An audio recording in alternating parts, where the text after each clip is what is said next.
मैं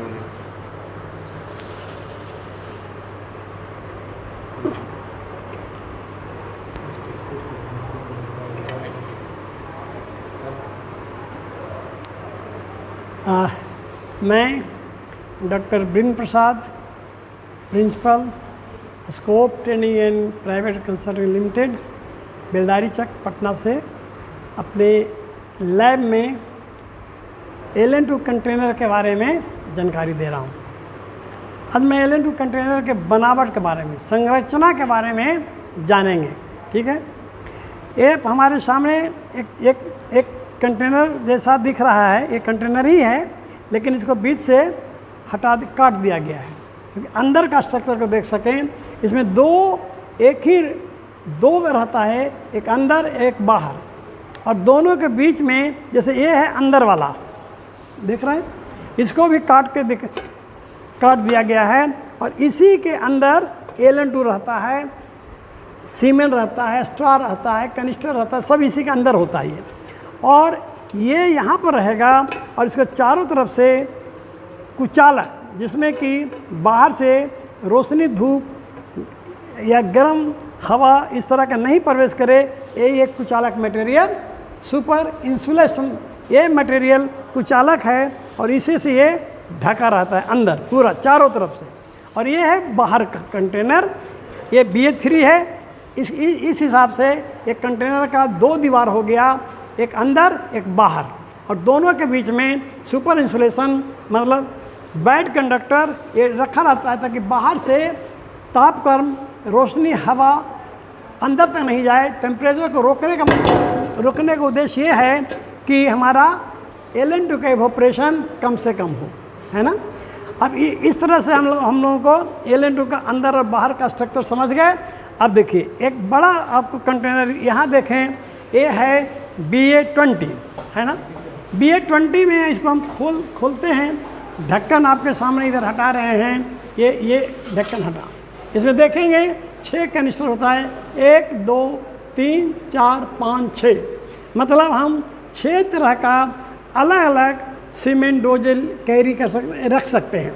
ठीक है, अब है कि हमको 6 कनिस्टर इसमें भी होता है, छोटे वाला 3 कंटेनर 3 लीटर वाले में भी, इसमें भी हमको ले जाना होगा। तो 6 तरह का सीमेंट डोजेज, मान लीजिए आपको ले जाना है फ्रीजियन का, जर्सी का, शाहीवाल का, गिर का, जर्सी क्रॉस, फ्रीजियन क्रॉस, जैसा भी चाहें ये सीमेंट डोजेज इसमें कैरी कर सकते हैं, जो कि आपके मोटरसाइकिल में पीछे ये रख करके आप जहाँ जाएंगे डोर स्टेप पर ये करने, वहाँ इसको कैरी करने का है। और इस तरह से अब आया BA20, सेम स्ट्रक्चर BA20 का भी है। ये बाहर का दीवार है, एक अंदर भी दीवार होता है, और अंदर में ही सारा कनिस्टर LN2 अंदर के दीवार में रहता है, और बीच में कुचालक इसमें भी है, सुपर इंसुलेशन, ताकि बाहर का टेम्परेचर अंदर LN2 तक नहीं जाए, ताकि इवोपरेशन हमारा कम से कम हो। अब देखिए ये BA20 का क्या है, एक दिन में अगर गुड कंडीशन में है तब, सही हालात में है तब 250 ml LN2 तरल नाइट्रोजन का इवोपरेशन हो जाता है। अब मान लो तब एक महीने में कितना हो जाएगा, 750 लीटर। इसमें 20 लीटर है BA20, 20 लीटर LN2, 750 लीटर एक महीने में इवोपरेट कर गया, बाष्पीकरण हो गया, तो बचा कितना, 12.5 लीटर। तो 12.5 लीटर का मतलब ये है कि कम से कम उसमें 6 इंच, ये देखिए एक डीप स्टिक कहते हैं, ठीक है, इसमें इधर इंच है, तो डीप स्टिक से इसको अंदर नापते हैं किसमें कितना LN2 है, इसे निकालेंगे बाहर। अभी तो इसमें LN2 नहीं है, लेकिन विधि यही है। तो यहाँ पर एक उजला सा लाइन बन जाता है, तो 6 इंच से कम नहीं होना चाहिए, कम से कम 6 इंच तक जरूर LN2 होगा, ताकि स्ट्रा जो है उसमें LN2 में डूबा रहे। और 6 इंच से कम होगा तो स्ट्रा LN2 में नहीं डूब पाएगा सही ढंग से, तो ऊपर का स्ट्रा में जो सीमेंट है, जो उसमें शुक्राणु है, उसका वो खराब होना शुरू होगा।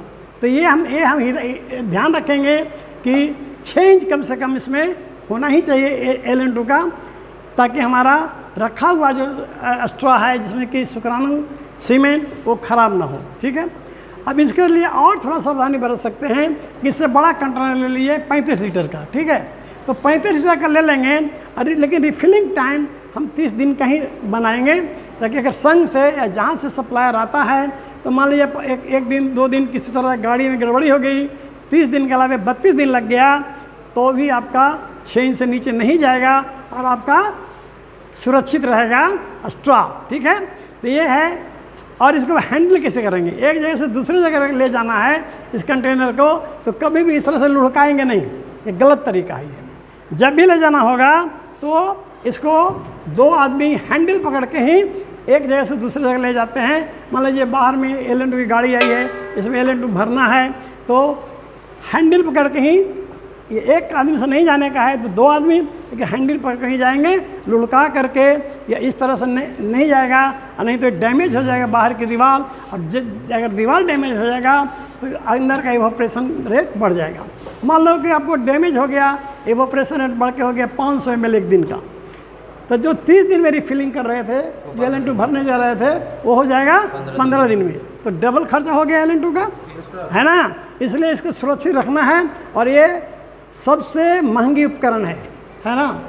इसका सबसे महंगी उपकरण है, सबसे नाजुक भी है, और एक बार इवोपरेशन रेट बढ़ गया, इसका दूसरा उपयोग ही नहीं है। LN2 रखने किसी वजह में रखेंगे क्या, रख नहीं सकते हैं। तो एक बार आपकी पूंजी लगेगी, आपकी पूंजी होगी, इसको हिफाजत कर रखना है, और नहीं तो आपका एक लॉस का कारण ये भी बनता है। ठीक है, इस तरह से हम लोग रखने का व्यवस्था होगी।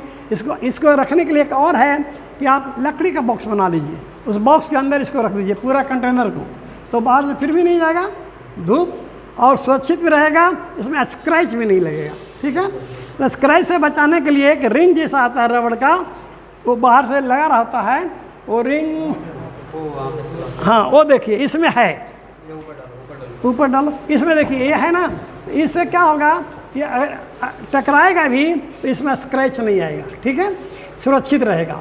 इस तरह से करके सुरक्षा करते हैं।